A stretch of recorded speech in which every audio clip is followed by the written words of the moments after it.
অন্তর্বর্তী সরকার 4টি অধ্যাদেশের খসড়া অনুমোদন দিয়েছে। সকালে ঢাকায় প্রধান উপদেষ্টার কার্যালয়ে উপদেষ্টা পরিষদের সাপ্তাহিক বৈঠকে খসড়াগুলোর নীতিগত ও চূড়ান্ত অনুমোদন দেওয়া হয়। বৈঠকে প্রধান উপদেষ্টা অধ্যাপক মোহাম্মদ ইউনূস সভাপতিত্ব করেন। বৈঠক শেষে বিকেলে ফরেন সার্ভিস একাডেমিতে এক সংবাদ সম্মেলনে এই তথ্য জানান প্রধান উপদেষ্টার প্রেস সচিব শফিকুল আলম। অনুমোদিত 4টি অধ্যাদেশ হল দুর্নীতি দমন কমিশন সংশোধন অধ্যাদেশ, মানব পাচার ও অভিবাসী চোরাচালান প্রতিরোধ ও দমন অধ্যাদেশ, রাজধানী উন্নয়ন কর্তৃপক্ষ অধ্যাদেশ এবং জাতীয় মানবাধিকার কমিশন অধ্যাদেশ।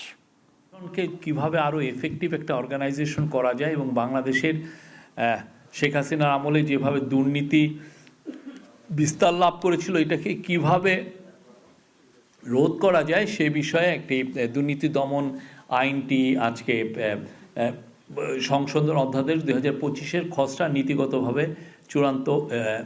নীতিগত ও চূড়ান্ত অনুমোদন হয়েছে।